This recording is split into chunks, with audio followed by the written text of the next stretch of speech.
El Seminario de Estudios Prospectivos y la Coordinación de Informática de la Facultad de Ciencias Políticas y Sociales presentan La Memoria y la Esperanza, Biblioteca Humana. Aquí se consultan personas, no libros.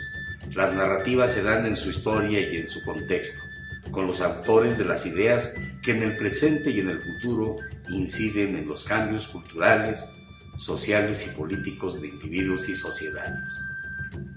Este afán de vida es un tiempo sin tiempo donde se funden la memoria y la esperanza.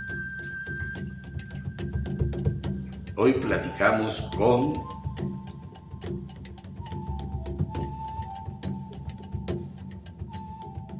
Doctor Sergio Montero Olivares. Qué gusto tenerlo aquí en nuestra Biblioteca Humana. Le damos la bienvenida. Usted sabe que aquí en nuestra biblioteca es a donde se consultan personas. Entonces, pues bienvenido. Es un gran gusto tenerlo aquí. Y pues bueno, para iniciar esta interesante lectura, pues por favor, ¿qué le parece si nos empieza a decir cómo ha sido su vida dentro de la facultad? No sé cuántos años lleva aquí en la facultad, por ejemplo. ¿Cómo ha sido su vida? ¿Cómo la ha vivido? Gracias, Alicia. En primer lugar, pues igual quiero agradecerle al seminario, a la coordinadora del seminario, la doctora Guillermina Maena, pues la oportunidad precisamente de poder conversar en esta ocasión para, pues igual, que se pueda constituir en un elemento más de esta biblioteca donde se pueda tener ya un contacto más directo precisamente con el ser humano, con la persona, que esa es la intencionalidad de esto. Con respecto, digamos, quisiera yo hacer más hincapié en cómo es que llegamos a la perspectiva que propiamente la cuestión, digamos, de la incorporación a la facultad. Sin embargo, de todas maneras, déjame decirte que mi incorporación a la facultad se debe tiene como antecedentes que yo estudio también mecánica, primero mecánica industrial, luego ingeniería industrial. Me meto a trabajar a una compañía holandesa, Philips, y bueno, me toca una temporada también, una época muy interesante en donde se pasa prácticamente del trabajo mecánico a un trabajo automatizado.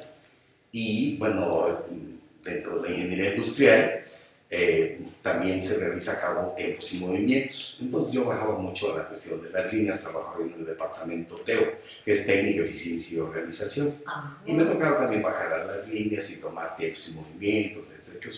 Lo que me dio oportunidad también de convivir básicamente con las trabajadoras, porque la línea a la que me tocaba a mí era prácticamente también de puras mujeres. Y bueno, empieza uno también a entablar contacto, y bueno, pues me invitan a que yo sea su entrenador de un equipo de fútbol. Se gana el campeonato, convivimos, y después, bueno, pues muchas de estas personas que yo conocí, conviví, nos abrazamos en el triunfo, lloramos, etcétera, todas esas escenas que son muy conocidas futbolísticamente o deportivamente hablando. Pues resulta que muchos de ellos fueron despedidos porque pues, con la automatización. Entonces yo dije, si esto es productividad, no quiero saber más de ello. Y bueno, me alejé prácticamente ya de la ingeniería industrial, todo ese tipo de cuestiones. Y un vecino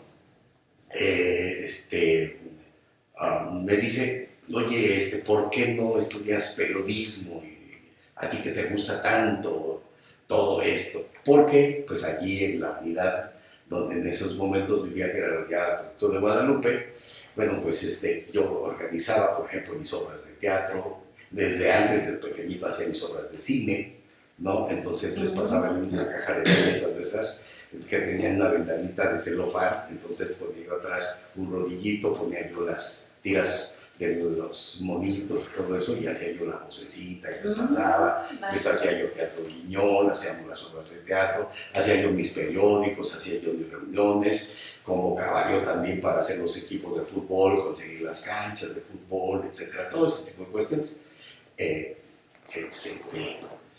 Había yo sido también en la secundaria el jefe de la sociedad de alumnos, y bueno, una persona inquieta, Sí, ya ¿no? trae Por usted ese tipo de el cuestiones. Entonces me dice, ¿no? Con las actividades que realizaba yo allí en la unidad, me dice, pues ¿por qué no estudias periodismo? Entonces, bueno, pues, yo con que se come eso. Y bueno, pues ya, resulta ser que me lleva la información y todo eso, y digo, sí, pues es muy parecido a lo que a mí me gusta, a lo que yo quiero, obtengo la información, hago la revalidación de materias, el examen de admisión a la UNAM, que por cierto también era una de mis aspiraciones. No, yo pensaba que entrar a la UNAM era en ese momento todavía entrar al Olimpo de los dioses y todo ese tipo de cuestiones, aunque pues igual el Instituto Politécnico Nacional, donde tengo también la oportunidad de pues, llevar a cabo mis estudios desde vocacional. Entonces, pues también es una institución a la que yo reconozco y quiero mucho y muy importante, ¿no? Pero pues más mis inclinaciones de carácter humanístico me inclinaban más a estar en la cuestión de la universidad. Y me meto a estudiar comunicación, me enteré como periodismo y comunicación colectiva y ya salí con licenciado en Ciencias de la Comunicación, ¿no? Que hago mi tesis básicamente sobre comunicación rural. Mi preocupación era básicamente también la cuestión de los campesinos, ¿sí? Del campo y todo eso. Entonces tuve experiencias también bastante interesantes en el sentido de que bueno, me enviaban, ¿no? De aquí, del Distrito Federal hacia provincia, hacia Puebla, hacia Pachuca, hacia a distintos lugares, pero pues llegaba yo y luego ni siquiera tenía conocimiento de la dependencia de la era entonces la Secretaría de Agricultura y Recursos Hidráulicos, ¿no? Y entonces, bueno, ni por enterados de que llegaba yo, entonces me esperaba yo en mi propio automóvil y bueno, entonces hay quien conoce la obra del extensionista sabrá más de lo que estoy hablando, de este tipo de peripecias, en donde en lugar de ser una solución para las comunidades va a ser uno parte del problema y darse cuenta de los cacicazgos y todo lo que ahí se vive.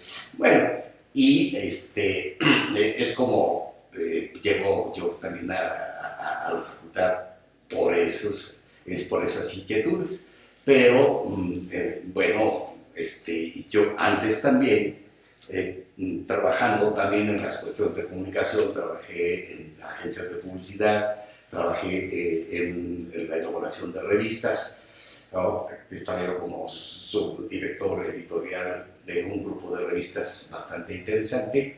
Y en una ocasión mi jefe me dice que pues él tiene que salir y daba clases en una escuela que era el Centro de Estudios de Comunicación, que estaba en Xochicalco, una colonia del Valle.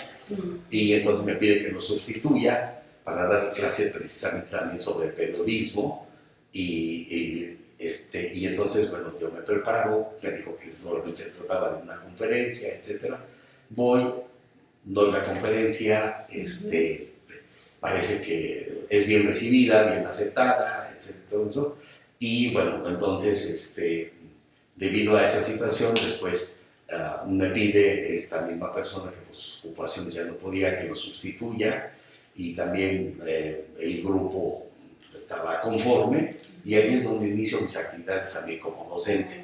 Luego ya llego a hago también una juntilla que es la Facultad de Ciencias Políticas y Sociales, ¿no? Con la doctora Guillermina Baena y después, bueno, ya después de un tiempo ya estoy también como profesor de asignatura, ¿no? De las materias que entonces ya taller de investigación y redacción, luego teorías de comunicación, teoría de los medios, en fin, todo este tipo de situaciones, ¿no? Que se van pasando. Me toca también aquí entrar como a la Facultad de Ciencias Políticas y Sociales cuando se cambia de lo que le llamaban el kindercito, la escuelita, todo eso, hacia las instalaciones actuales donde se ubica la facultad.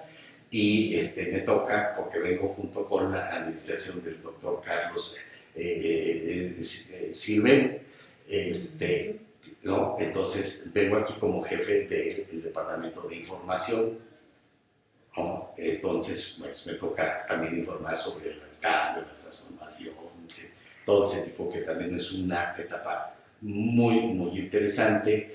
Y bueno, también tengo la oportunidad de colaborar, por ejemplo, capacitando a varios profesores para que sean los programas de radio, tanto de relaciones internacionales como de ciencia política. Sí, pero bueno, hay ya en términos más de la incorporación a la facultad, decía yo que me quería yo centrar un poquito más en cómo es que llegamos a la cuestión de la perspectiva, que es básicamente un aspecto un poquito más de interés en esta ocasión. Y bueno, estando como director de Comunicación y Relaciones Públicas en la Universidad Latinoamericana, y también como presidente del Colegio Mexicano de la Publicidad, entonces tenemos la invitación precisamente de asistir al Congreso Mundial de la Publicidad, que se va a celebrar en Barcelona, ¿no? Con motivo también de la conmemoración de los 500 años del descubrimiento de América, ¿no? Entonces, bueno, a mí me entusiasmó porque dije, bueno, wow, esto va a ser magno, porque son los 500 años, etcétera, todo ese tipo de cuestiones. Y en este congreso van varios directivos de las principales agencias de publicidad de México y me invitan en mi calidad de presidente del Colegio Mexicano de la Publicidad y entonces pues tengo la oportunidad de participar y aquí es donde escuchamos el término de futurología. Ay, qué interesante. Entonces ya ahí estamos ya escuchando, por ejemplo, todas estas cuestiones de estas transformaciones globales, de la interactividad, ¿sí? Ya de la creación de los escenarios, en fin, toda esta situación, entonces me lleva también a escribir un texto sobre las agencias globales de publicidad. Y esta investigación también me permite ya adentrarme más a los conceptos de interactividad, de los cambios, de las transformaciones globales, que es un aspecto muy interesante, ¿no? Que pues, tiene huella, tiene gran trascendencia, porque la idea de nosotros también como docentes, como profesores, es estar siempre actualizados y pues que tenga la capacidad también de anticipar muchos de los acontecimientos y pues porque ya en ese momento ya el futuro ya nos había alcanzado, nos había rebasado, ¿no? Y entonces, para 1996 estaba ya como director de la Facultad de Comunicación y Relaciones Públicas de la Universidad Americana de Acapulco. Entonces, previo a eso, elaboro yo un texto precisamente sobre las agencias globales y viene una parte que precisamente habla de la prospectiva, ¿no? Ese es un texto que se hace básicamente para la Universidad, para la Universidad Americana de Acapulco y viene, por ejemplo, ya una parte que habla precisamente de prospectiva para el próximo milenio. Prospectiva para el próximo milenio, es cierto, y yo creo que apenas empezaba ese término de futurología, ¿no? Que ahora, ahora lo conocemos más como prospectiva, pero bueno, es muy interesante porque pues aquí sienta usted las bases o al menos da a conocer todo esto de cómo puede uno interactuar, de la interactividad, de que se combina con la publicidad, con la comunicación global, global. ¿no? Entonces, bueno, pues los invitamos también para que consulten este libro, es Administración de Agencias, Publicidad, Propaganda e Investigación. Entonces, aquí usted habla de esto. Quisiera comentar algo. Pues obviamente es un libro de difícil acceso porque se hizo únicamente para la Universidad Americana de Acapulco, no es con una distribución extensa que puede encontrarse en las librerías, etcétera, todo ese tipo de cuestiones. Claro que queremos ya actualizarlo para que también pueda estar de acceso para las personas que estén interesadas en ello y de manera gratuita, subiéndolo también a internet. Pero me interesa sobre todo destacar esta parte donde en nuestra experiencia también como personas que nos desempeñamos en el campo de la comunicación en un determinado momento, tuvimos la oportunidad a través precisamente de una de sus actividades, no solamente la publicidad, sino también las relaciones públicas.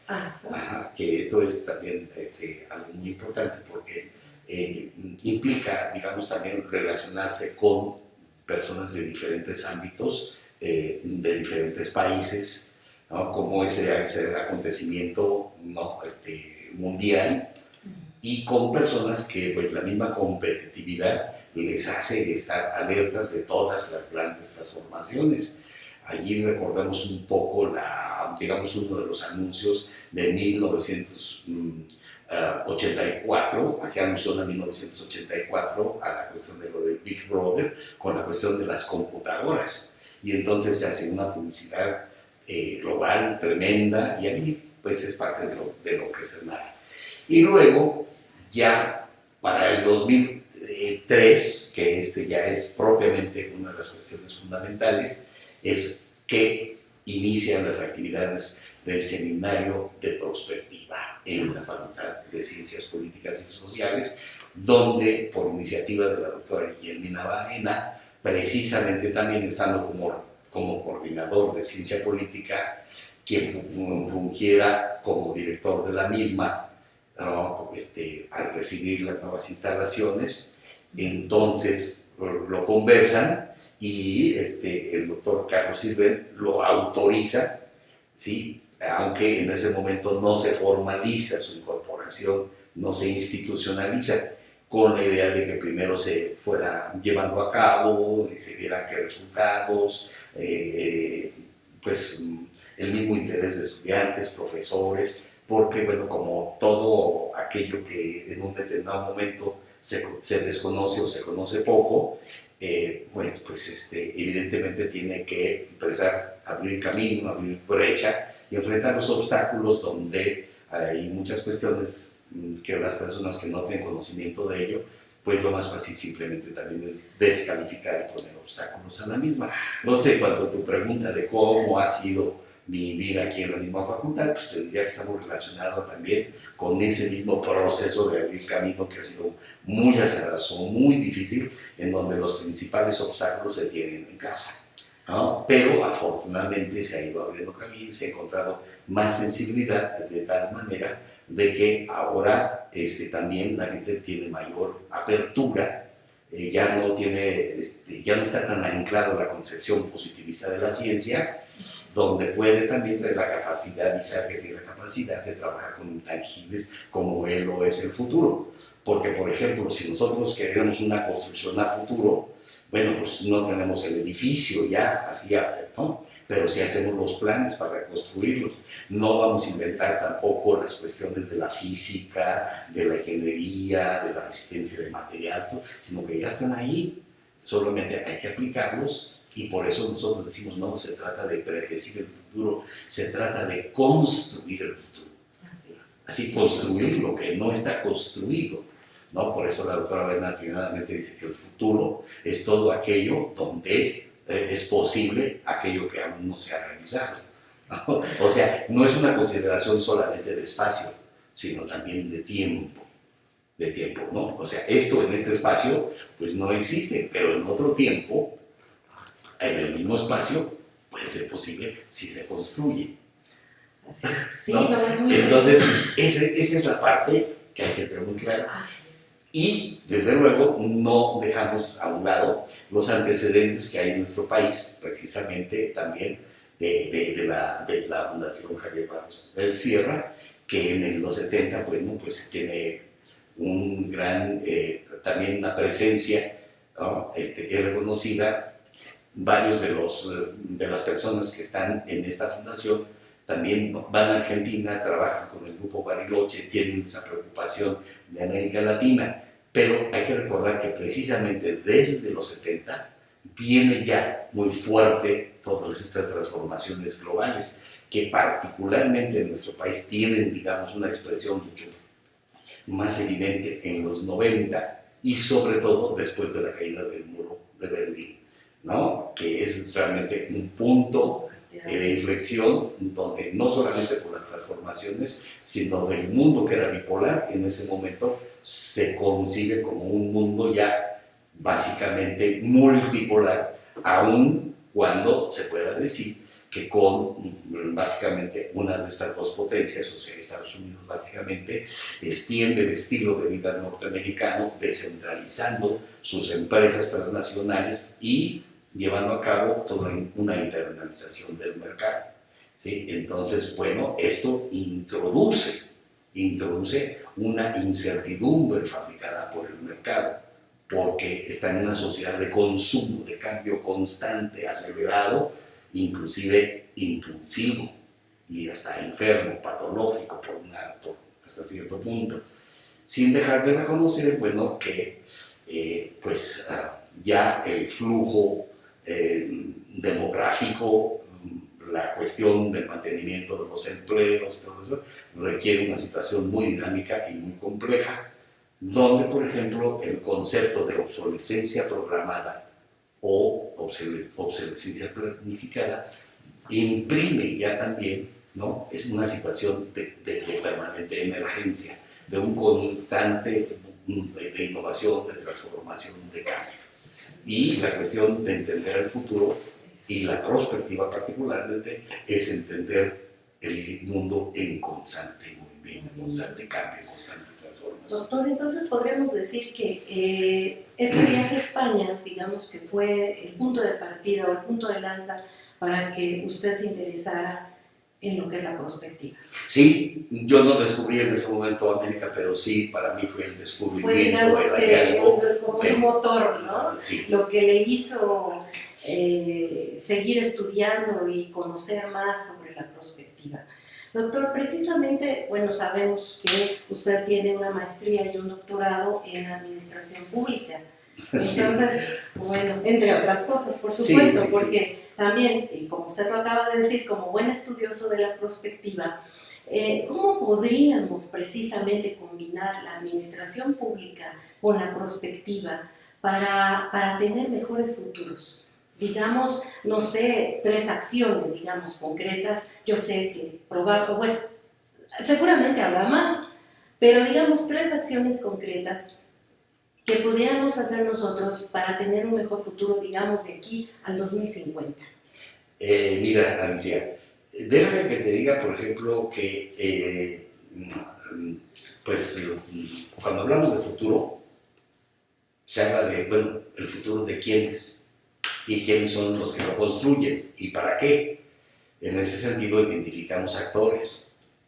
Y bueno, el Estado es uno de los actores. Sí, sino dentro ya de una sociedad en red, ya es uno de los nodos, ¿no?, de esta red, pero donde no necesariamente es el más protagónico, dependiendo de qué tipo también, de qué estado en particular se hable. Habrá unos más protagónicos que otros, pero en términos generales es ahorita el núcleo de las nuevas transformaciones prácticamente ha sido el mercado. Tan es así, el mercado entendido también como uno de los grandes actores, que tiene la capacidad de transformar precisamente por atender las demandas en esta relación, ¿no?, de demanda, oferta y demanda, ¿no? Entonces, el Estado es una construcción social que se brinda para poder, que se construye para poder brindar certidumbre. Y el mercado decimos que lo que hace es introducir prácticamente también incertidumbre. ¿Sí? Entonces, ¿por qué el Estado? Y sobre todo, ¿por qué un Estado de Derecho? Porque entonces se establece a través de las leyes y la Constitución y de las instituciones del gobierno y sus instituciones, entonces esto se sistematiza de tal manera que los derechos de los individuos como personas, los derechos fundamentales, tengan viabilidad. Y en ese sentido, el concepto de futuro tiene una concreción específica en ese contexto, porque entonces las personas sí pueden pensar en que su futuro, es decir, tienen, ¿no?, la cuestión también del interés público, ¿sí?, del interés común. Y en ese sentido, el interés común se concreta específicamente, por ejemplo, en bienes públicos, como por ejemplo la educación, la salud. Sí, entonces yo puedo tener futuro si tengo acceso a la educación, si tengo acceso a la cuestión de la salud, si tengo garantizados mis derechos, si hay un Estado que pueda brindar también cierta certidumbre y garantías sobre mi vida, sobre mi persona y mi patrimonio. De otra manera, volveríamos a los tiempos en cualquier tribu, todo eso, llegaba y arrasaba y quemaba con todos, ¿no? Arrasaba con todo.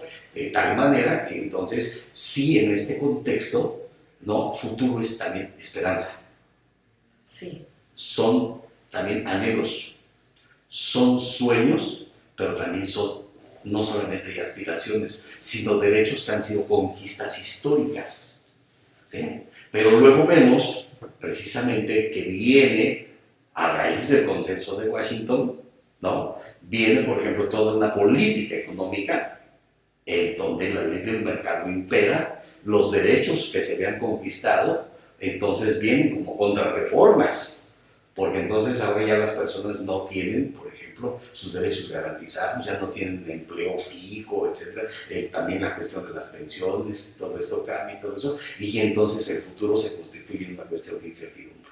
Y entonces particularmente todo esto, ¿no? Que lo estamos viendo ya desde la cuestión, digamos, de los 70 y particularmente en nuestro país, lo vemos con mayor claridad en los 90, pues tiene que ver con la cuestión del papel, de la función del Estado, de la administración pública, entendida como la acción del gobierno o el gobierno en acción.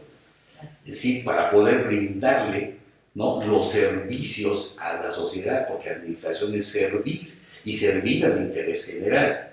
Entonces, ante una situación de carácter de inmediatez, de estar más centrado en el aquí y en el ahora, los funcionarios pierden su visión de estadista, se convierten, en lugar, por ejemplo, de hablar de funcionarios públicos, de jefes de departamento, encontramos ahora con que se llaman gerentes, porque se introduce la gerencia pública. O sea, las técnicas de mercado se introducen en el ámbito de gobierno y esto constituye, digamos, una innovación, ¿sí?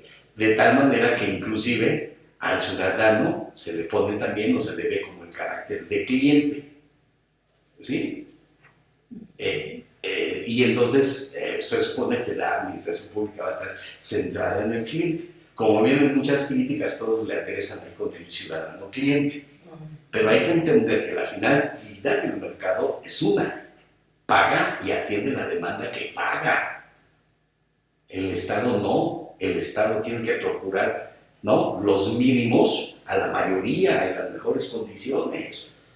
Entonces allí tenemos distintos objetivos que hay que ver con mucha claridad qué implicaciones tiene a ello, donde inclusive al país se pueda ver, ¿no?, como un negocio. Y eso ahora vemos muchos de los funcionarios que llegan a enriquecerse, no llegan a servir. Y eso tiene explicaciones en el modelo económico. Entonces, bueno, concretamente ya desde la administración pública, es decir, cuáles van a ser las transformaciones, si vamos a seguir siendo gerentes y seguirnos llevando nada más por las respuestas inmediatas, por ser nada más reactivos, y que cuando venga una situación, por ejemplo, de un desastre como un sismo o algo, simplemente vayamos a pues ser reactivos, ¿no? Y ahí, una vez que ya pasó, después, como se dice comúnmente, ¿no?, después del niño ahogado, tapar el pozo. Y entonces, por ejemplo, aquí en nuestro país, bueno, se hace un reglamento, pero en otros sitios, pues vamos a hay que hacer un nuevo reglamento. Pero no hay toda esa capacidad de anticipar donde las instituciones gubernamentales tengan ya los mecanismos y los procedimientos, como por ejemplo para que, independientemente que los recursos que se obtengan de los que ya se tienen a través del FONDEM, por ejemplo, en nuestro país, más los recursos que se reciben de manera internacional por actores públicos y privados, o por privados de gente famosa, etcétera, de la misma sociedad, pues puedan, ¿no?, considerar un fondo común que se aplique con transparencia, con participación de consejos ciudadanos, etcétera, pero que no permitan que las personas afectadas estén 1 mes o 2 meses en la calle y luego, donde si fueron afectados, después se queda resolver su situación, digamos, como con unos créditos de manera inmediatista, de manera individual, cuando los problemas son zonales. ¿no? Entonces no es de arreglar una casita y lo individual, sino es de atender, ¿no?, toda una zona donde se presenta una problemática que pues es más allá de los problemas individuales. Entonces sí sería Se tiene que reorganizar la administración pública. sería muy conveniente entonces que todos los políticos, senadores, diputados, etcétera, tomaran, digamos, Que tengan una visión de talleres, estadistas. esta disciplina de prospectiva. Desde luego, porque no pueden quedarse anclados con un pensamiento del siglo pasado. Un pensamiento que vaya acorde Y eso es precisamente algo al siglo lamentable, ¿no? Sí, Así yo es. pienso que siendo, digamos, pues, todo funcionario, todo político, en esencia es un líder. Y los líderes son aquellos que no solamente que están más conectados, sino que no aportan innovación, transformación, cambios para mejorar las situaciones indeseadas por situaciones más deseadas. ¿Por quiénes? Por la mayoría de la población, sobre todo por parte de aquellos grupos que se encuentran en una situación vulnerable. Y dentro de la administración pública, déjame decirte, ¿no?, mi preocupación no es solamente por mi país o por mi región, América Latina, no, por la sociedad actual, es por la humanidad. Por la humanidad. Y ahí iba precisamente, qué bueno que usted me da pie, para presentar también este libro cuyo título es Una visión prospectiva de la administración pública para la sociedad mundial al 2050, que es precisamente lo que usted comenta. Y no sé si en 2 minutos, que es imposible, ¿verdad? Pero perdón por el tiempo, estamos un poco limitados, ¿verdad? Pero todo esto nos da para materia para un semestre, ¿no? Definitivamente. Claro. Pero esto es muy importante lo que usted menciona. La prospectiva es así como crucial para crear nuevos modelos que vayan a solucionar nuestras necesidades a una sociedad del siglo XXI. Estamos obsoletos en muchas cosas, ¿no? Sí. Entonces, no sé si nos quisiera comentar básicamente qué es lo que usted expone con esto que menciona sobre la sociedad mundial al 2050. Sí, Alicia. Mira, precisamente hay un concepto de Ulrich Beck que habla de la sociedad en riesgo y habla de los riesgos globales. ¿Cuáles son ya estos riesgos globales? Por ejemplo, simplemente el cambio climático. Así es. La cuestión misma, digamos, de que al internacionalizarse el modelo económico, pues también se globaliza la pobreza, la delincuencia, el crimen organizado. Entonces, como bien lo dice Bauman, no, seguimos empecinados en buscar soluciones locales a problemas globales. Entonces, hoy ya la administración pública tiene que ser global, ¿sí? Por distintos parlamentos, si quieres por regiones, pues ya son los aspectos operativos. Pero la cuestión es que los gobiernos, ¿sí?, están circunscritos a un territorio. Las grandes transnacionales operan en todo el mundo. Y el mismo derecho internacional tiene déficit para poder entonces ejercer un control más estricto sobre este tipo de actores que tienen una gran capacidad. Por ejemplo, cuando hablo de actores, hay que resaltar que el crimen organizado es un actor, y es un actor global, y que entonces sus acciones están impactando en todo el mundo. Entonces, esto no se resuelve con situaciones nada más que hay que atenderlas, que también son necesarias, pero son insuficientes para resolver un problema global. Entonces, sí, hay que pensar global y actuar local, y viceversa. ¿Sí? Entonces, en ese sentido, ¿no?, como consecuencias de la misma industrialización, que trajo cuestiones muy positivas, pero también negativas, como precisamente ya los daños, la contaminación a la tierra, al aire, a la energía. Entonces, en ese mismo sentido, ya tenemos que pensar no solamente en la generación que estamos. Nosotros no somos dueños de la humanidad, somos una generación que recibió una herencia, ¿sí?, que recibimos una tierra, aguas, todo eso, de generaciones que nos antecedieron. Pero también tenemos que pensar que aquí hay un compromiso intergeneracional, que estamos poniendo en peligro a las generaciones que aún no han nacido y que no tienen abogado para ello. Entonces hay un compromiso intergeneracional que nosotros tenemos que cuidar, que las condiciones para que prevalezca la vida como la conocemos, inclusive mejorarla, bueno, pues, y no hacer del futuro nuestro basurero. ¿Sí? Entonces, sí se tienen que buscar, por ejemplo, cuestiones, ahí surge precisamente cuestiones como la sustentabilidad y la sostenibilidad, aspectos en donde se tiene que ver precisamente de que tenemos que tener tecnologías más suaves, mucho más amigables, utilizar energías que no solamente estén fundadas en el petróleo y menos en el petrodólar, ¿no? Que bueno, pues fortalece una economía depredadora, sino que tengamos energías alternativas.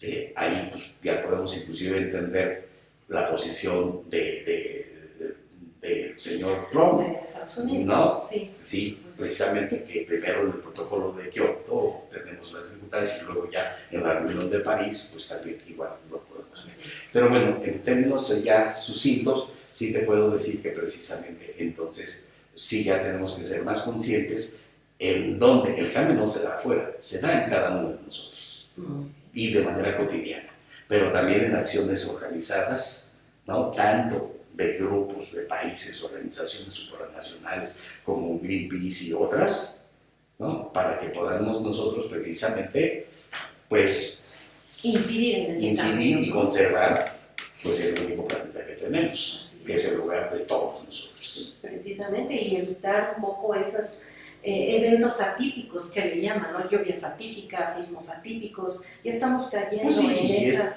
en esa posnormalidad que lo atípico ya no es atípico. Ya no es atípico, exactamente. Sí, y lo importante pues es para que no pasemos los 2 grados que se presumen también de calentamiento. No, pues eso ya sería una situación como límite. Yo creo que inclusive tenemos que ver precisamente cómo no podemos evitar la deforestación, la desertificación, etcétera, todos estos tipos de cuestiones que bueno, pues son ya tan evidentes que inclusive el mismo Trump tendrá que reconocer que el cambio climático sí existe, ¿no? Sí existe, claro, por supuesto. Pues doctor, ha sido muy interesante conocer un poquito de su faceta como investigador, como docente, pero pues bueno, ya alejándonos un poquito de esto, queremos conocer también la faceta humana de quién es Sergio. Platíquenos, por favor, y ahorita hay que descansar del calentamiento global y todas esas cosas que nos aquejan. Vamos a algo más amigable. Díganos, sí. ¿Cómo se considera usted? ¿Quién es Sergio? Déjame, antes de adentrarnos en ello, ya nada más comentarte, mira, que hay un trabajo, que es un cuadernito de trabajo, pero muy importante, sí, que es la historia del futuro, los diseñadores que empujan el futuro. Este es un textito que... Pues muy recomendable, por favor. Y dentro de los artículos, precisamente que hablaba yo del futuro de la humanidad, para quien esté interesado, en el texto que se llama Espacios Anticipatorios y Prospectivos, Escenarios del 2050, coordinado por la doctora Marina Paz, pues tengo un artículo que se llama El futuro de la humanidad hacia el 2050. Entonces, sí, y de manera ya... No. Aquí, por favor, para que... Sí, lo presentemos. Sobre todo hago alusión a estos trabajos precisamente porque es donde encuentran un poquito de manera más extensa cada uno de estos planteamientos. Y aquí en este trabajo también ya vemos que es un libro excelente y un esfuerzo titánico porque es planeación prospectiva estratégica, teorías, metodologías y buenas prácticas en América Latina. Y reúne a la mayoría, si no a todos, a una buena parte de los prospectivistas en América Latina. Y ahí precisamente ya entramos a este concepto tan importante que se llama planeación prospectiva estratégica y con los escenarios globales al 2050. ¿Por qué al 2050? Si me permite, vamos a presentarlo para que aquí nuestros amigos lo visualicen. Pueden bajar gratis. y lo pueden y lo pueden bajar. consultar. Esto es un gran esfuerzo, porque sí hay que decirlo, toda esta producción es un gran esfuerzo de los doctores, de la doctora Baena, del doctor Montero, de todos los que hacen posible todo este trabajo, y es un gran esfuerzo por darle la importancia a la prospectiva que la tiene. Entonces, todo esto es una gran oportunidad para aquellos que nos guste la prospectiva, y bueno, aunque no nos guste, pero yo creo que sí será necesario, yo creo que estudiarla para crear mejores futuros, incluso aplicar la prospectiva a nuestra vida personal. Este libro que comentaba el doctor también es el librito para aquellos que quieran introducirse en la prospectiva. Aquí mencionan, pues se puede decir que los padres de la prospectiva, por eso precisamente de ahí el título, que son los diseñadores que empujan el futuro. Entonces, bueno, esto también les recomendamos que consulten la página, ahí van a encontrar todos estos títulos y algunos están en formato electrónico. Sí, inclusive un poquito más amplio, más allá de la perspectiva sobre las cuestiones del futuro, con 3 acercamientos, uno cosmogónico, el otro de carácter religioso, el otro desde la ciencia ficción. Ahí ¿no? está. Eso es todo, doctor. Sí, o sea que esto es así como que nos da la pauta para que nosotros nos devoremos todos de este Así libro. es, porque y con la cuestión que decías de lo de la perspectiva, yo te aseguro que cuando te adentres y la vayas conociendo, te enamoras, te cautivas, Así es. ¿sí? Y difícilmente podrías alejarte de eso, Sí. porque como diría Woody Allen, ¿no? Me interesa el futuro porque es donde voy a vivir el resto de mi vida. ¿no? Así es. Sí. Bueno, sí, y entrando pues en el tema, te digo, pues yo soy una persona como la mayoría de los seres humanos que tiene todavía sueños, ilusiones. Algunos me dicen que soy una persona muy, muy romántica, como te podrás dar cuenta al pensar en la cuestión del futuro de la humanidad. Entonces, bueno, pues sí, yo soy de esas personas que, digamos, están a lo mejor en un momento dado fuera de la realidad, porque no estoy resolviendo el día a día, a lo mejor, ¿sí? Digamos, yo le digo a mi esposa y compañera y amante, ¿no? Que mientras yo resuelvo los problemas del mundo, pues ella tiene que ocuparse, pues precisamente de la cuestión cotidiana, ¿no? Pero bueno, digamos, la cuestión es que, digamos, a veces ya con esta vorágine, con este inmediatismo, nos damos poco tiempo precisamente para pensar en lo importante y no solamente estar en lo urgente, ¿no?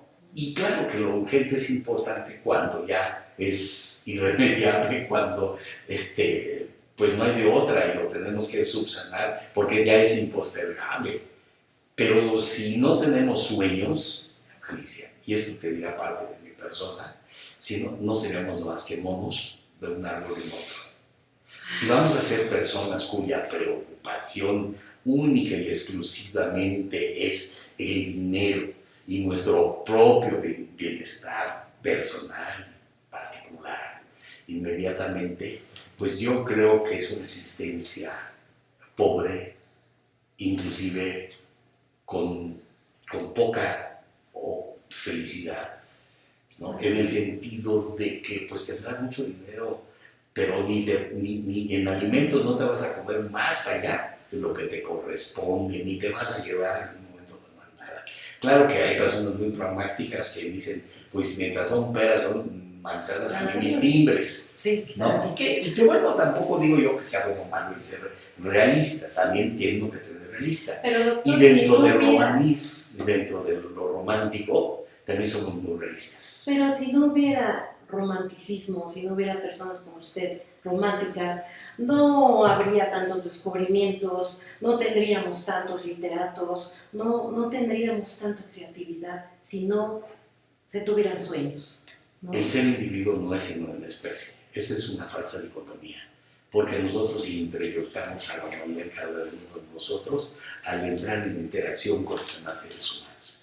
Entonces soy una persona que me gusta mucho relacionarme con todas las personas. Por eso también mi satisfacción en ser docente y a pesar que a veces en la docencia no se gana a veces ni para vivir, que tiene uno que pagar para poder darse el lujo de estar en el espacio donde uno puede también compartir a los enemigos.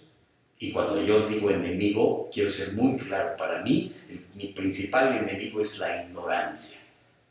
Y si yo tuve el privilegio de asistir a una universidad, compartir y facilitar las situaciones para que otras personas puedan realizarse más como personas y contribuir al mejoramiento de la sociedad, pues eso es ahí. Y mira, te diré que de niño fui una persona que vivió en el paraíso, con unos padres increíbles, fabulosos, de los que solamente recibí amor, cariño, atención, buen ejemplo, buen ejemplo. Y el ejemplo no es lo que es más importante, es lo único. Y hay que recordar ahí una frase, pues, muy clara, en donde dicen que la educación se gana, viene fundamentalmente de la familia. Sí.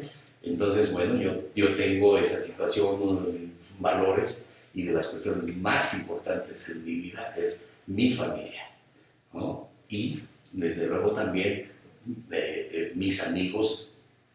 Estoy por reunirme el 25 de noviembre nuevamente con mis compañeros de la generación Juan de la Cabada.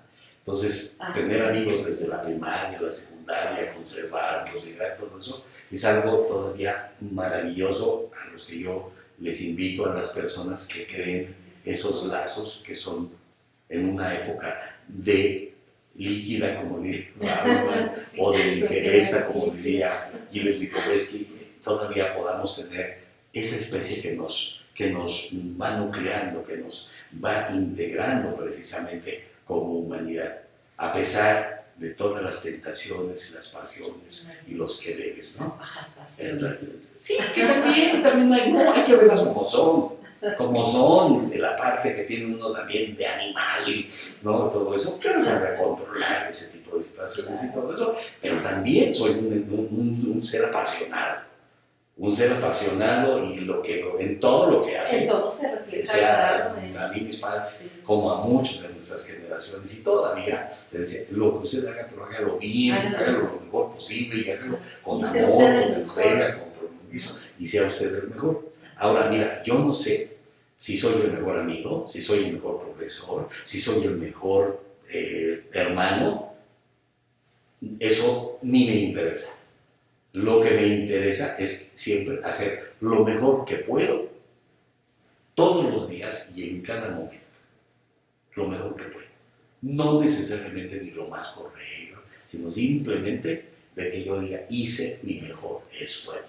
¿Qué es lo que más le ha llenado de satisfacción en la vida? Lo que más me ha llenado de satisfacción en mi vida. Pues mira, que llegar a este momento y poder ver a mis hijos y a mis estudiantes de frente con la cara en alto, eso es lo que más me llena de satisfacción, ¿no? Haber dejado atrás algunos cargos, algún desarrollo en el ámbito de lo público, de lo privado, cargos y todo eso, por no ser parte de la corrupción. Entonces, eso es también lo que, de las satisfacciones de las que tengo. Y obviamente también situaciones en las que, por ejemplo, también la vida me permitió que, pues, cuando menos ya mi madre pudiera ver a su hijo como una persona que efectivamente contribuye para con los demás, ¿no? Ay, doctor, pues sí, eso es un gran valor y una gran satisfacción. Y déjame que te diga, ¿no? También amo el fútbol, el fútbol soccer. Porque nosotros jugábamos en la calle, descalzos, sí, llaneros, bolas que hacíamos de trapo, lo que tú quieras, todo eso, pero era como convivíamos, nos juntábamos y todo ese tipo de cuestiones. Sí, lo practica, lo juega Bueno, todavía. ya solamente ocasionalmente lo llevo a ver, y evidentemente, bueno, pues aunque no soy así como que digas fanático y todo eso, pero sí, pues mi equipo es Pumas, pues, por universitario, ¿no? Pero bueno, Claro. ¿no?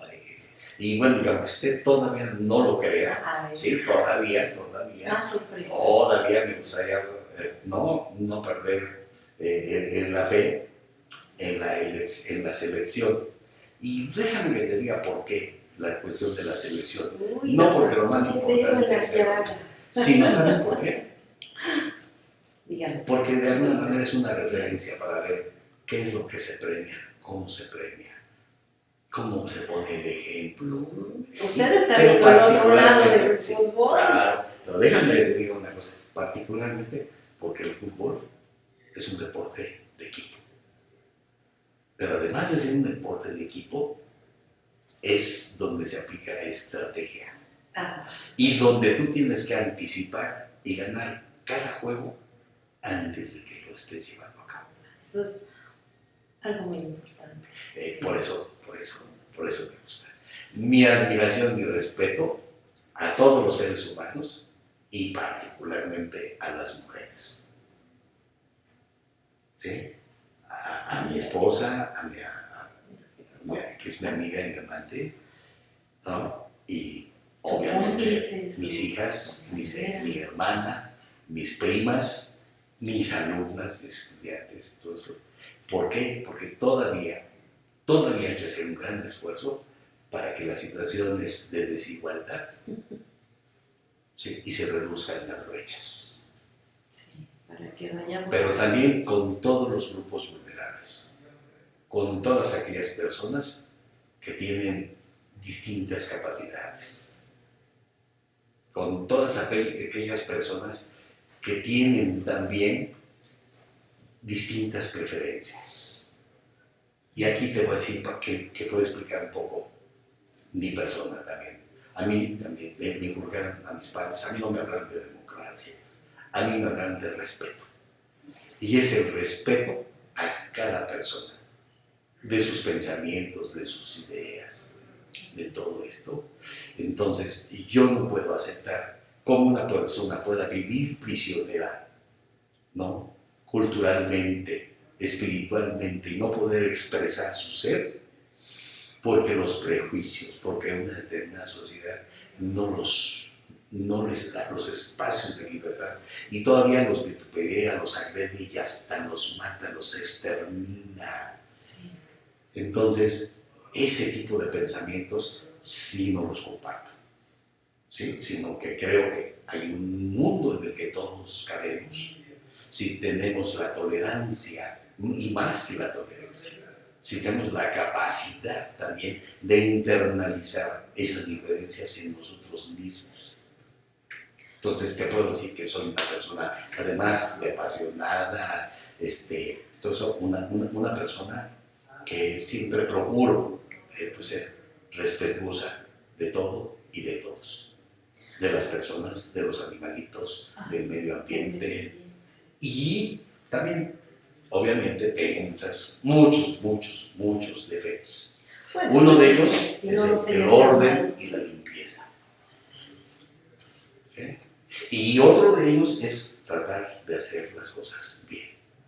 Porque simplemente cuando quieres y trates de hacer las cosas bien, inmediatamente vas a ser un individuo peligroso.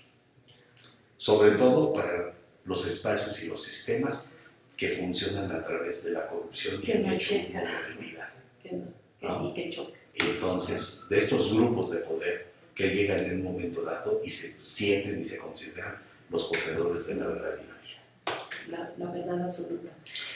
Doctor, pues ha sido un placer. 5 de minutos verdad. faltan. Pregúntale sobre qué les deja a las siguientes generaciones. Sí. Ujú. ¿Qué 5, pensé que ya minutos? estábamos ya. No, ya Ahorita no. hacemos la observación del corte. Muy bien. Doctor, pues ha sido un gusto conocer todas esta trayectoria, su faceta como investigador, docente, pues conocerlo un poco como ser humano. Y bueno, pues yo creo que vamos cerrando un poquito con la pregunta de ¿qué le dejaría usted a las siguientes generaciones o qué le recomendaría a las siguientes generaciones? Muy bien, Alicia, pues mira, déjame decirte, ¿no?, todavía, que además del fútbol, todo eso me encanta el rock and roll. Ah, Me encanta el baile. qué maravilla. Ajá. Y bueno, yo les diría a todas las personas, a las nuevas generaciones, a los estudiantes, pero en general a todas las personas, ¿sí?, que siempre persigan sus sueños, Ah, ¿sí?, pero que luchen por ellos. Porque hay una frase en el Principito, que más o menos recuerdo, no es literal, sí. pero ¿cuánto vale tu flor por el tiempo que le has dedicado? Ay, pues, Entonces, oh, qué magnífico. sí, entonces pues eso es cómo se comprometen para que, primero, lo esencial de los seres humanos es precisamente la cuestión de la creación de un futuro, de un mejor futuro, que incluye nuestros sueños, nuestros anhelos, nuestras aspiraciones, pero sobre todo también nuestras acciones. Porque más importante de aquello que sabemos es la capacidad que tenemos para poder aplicarlo, para llevar, ¿no?, hacer que las cosas pasen. Así. Entonces, a lo que los invito es hacer que esa mejor sociedad, hacer que pase. Todos los días, en todo lo que hacemos, que persigan sus sueños, que no los abandonen, pero que estén conscientes que eso no es gratuito, que nadie les va a regalar nada. Y entonces, que luchen por ello, con entrega, pero también con responsabilidad. Y que lo que haga, todo lo que haga, lo haga con ese amor, con esa entrega. Porque hay una pandemia mundial, que es que se burocraticen las actividades. Porque eso corrompe, degenera. Y cuando digo burocraticen, lo digo en su concepción peyorativa, en el sentido de dejar que las cosas pasen, que decida el tiempo en lugar de nosotros, porque ya todo es tan complejo y está todo tan lleno de incertidumbre, que dejemos de hacer lo que nos corresponde, ¿no? Entonces, pues, esa es la invitación, Doctor, ¿sí?, pues que qué hagan su mejor, mejor esfuerzo qué para que mejor puedan reflexión. realizar sus sueños. Qué mejor reflexión, pues nos quedamos con esta maravillosa recomendación a las nuevas generaciones y bueno, yo creo que para todos perseguir nuestros sueños. Pues doctor, Y muchísimas termino con gracias. este mantra. Así es, tiene razón. Pues muchas gracias, doctor, ha sido un gusto. Le agradecemos muchísimo esta amena charla y pues vamos a seguir adelante con la perspectiva y a seguir siendo mejores seres humanos. Pues mi agradecimiento, todo mi cariño, y que siempre, por ejemplo, veamos hacia aquella estrella que guía nuestro camino, que es también nuestros sueños, nuestras ilusiones, nuestros anhelos, ¿no? Pero sí. Muchas gracias. Y pensar que el futuro pues es algo que tiene muchas posibilidades. Muchas Y gracias. sobre todo, que aprendamos a compartir Así es. pasado, presente y futuro. El futuro. Pues muchas gracias. Estuvimos hoy con el doctor Sergio Montero Olivares y bueno, pues les invitamos por favor a que sigan consultando nuestra página de la Biblioteca Humana en sus dos secciones, lo que es a profesores y a prospectivistas. Enseguida les aparecerá la liga para que ustedes nos hagan favor de consultar y darnos su opinión. Muchísimas gracias. Gracias.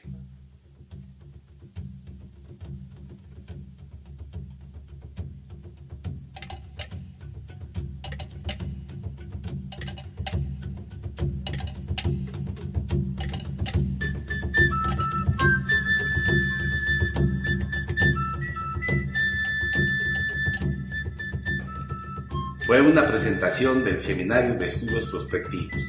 Responsable, doctora Guillermina Baena Paz, en colaboración con la Coordinación de Informática de la Facultad de Ciencias Políticas y Sociales, a cargo del ingeniero Alberto Azcaná de la Mora Pliego, con el apoyo técnico del Centro de Investigación de Información Digital, en la voz de Sergio Montero.